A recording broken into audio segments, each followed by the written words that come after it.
In today's video, I'm going to share the responsibility differences between an executive assistant, an administrative assistant, and a personal assistant. These roles can have some of the same professional tasks, but there are certainly differences within each role. So let me explain where those differences are.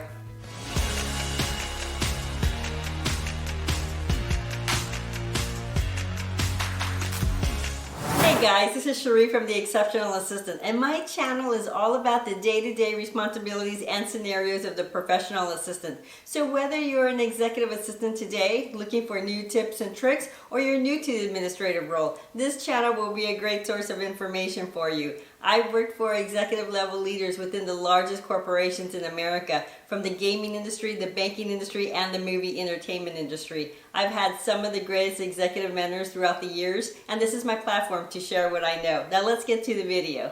Let's begin with the personal assistant, where the similarities are and where the differences are. The personal assistant normally supports individuals outside of the corporate environment. They support entrepreneurs, leaders at startup companies, and individuals in the entertainment industry. The similarities are that the personal assistant will handle the leader's day-to-day work tasks, such as their work calendar, scheduling meetings with agenda and minute responsibilities, travel arrangements, and travel reimbursements, and they may help with the cleanup of the leader's inbox and answering and making phone calls. But here's the real difference. Personal assistants are experts in managing household and family needs. This means that they can be tasked with managing the weekly and monthly family calendar of events. They can be asked to do family errands such as grocery shopping, shopping for gifts for birthdays and holidays, taking the family pets to vet appointments, taking the cars for maintenance service, or even gassing up the cars. And many times when the leader and the family are vacationing, the personal assistant is asked to stay at the home until they return. Executive assistants and administrative assistants only handle a very insignificant task of personal items, or none at all for their leaders, and this is because corporations frown on personal use of assistants that are hired to support executives for their corporation, and it becomes a liability issue for these corporations as well.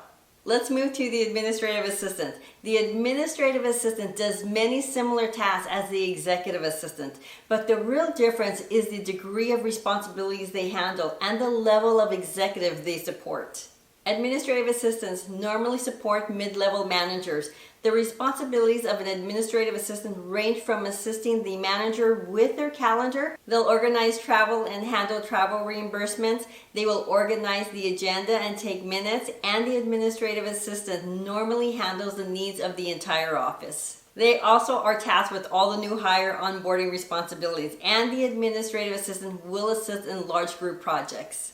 Now for the executive assistant. As I mentioned earlier, the executive assistant and administrative assistant do similar tasks, but the executive assistant supports senior and executive level leaders, such as board members, chief executive officers, chief financial officers, chief of administration, chief of human resources, and sometimes they're called heads. So you'll hear people say head of human resources or head of administration.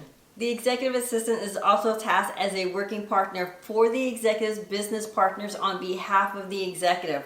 While the administrative assistant and the executive assistant both handle calendars, the executive assistant normally handles the entire calendar for the executive. They manage and direct how the executive is going to move throughout the day. The executive assistant will also organize travel and handle travel reimbursements. But the executive assistant may be tasked with scheduling off-site state-to-state travel for the executive, including organizing executive level meetings per location.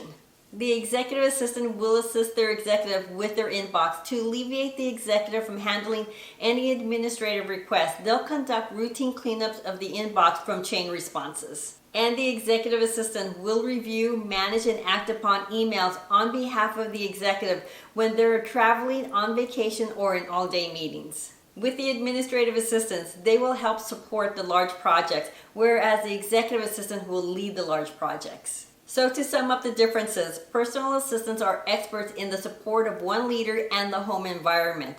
The administrative assistant supports mid-level managers, and the executive admin supports board and executive level leaders within a corporation. If you like this video, give me a thumbs up, subscribe to my channel. It doesn't cost you anything to subscribe. And if you have a great tip to share, leave it in the comments. Thanks everyone for watching. Take care.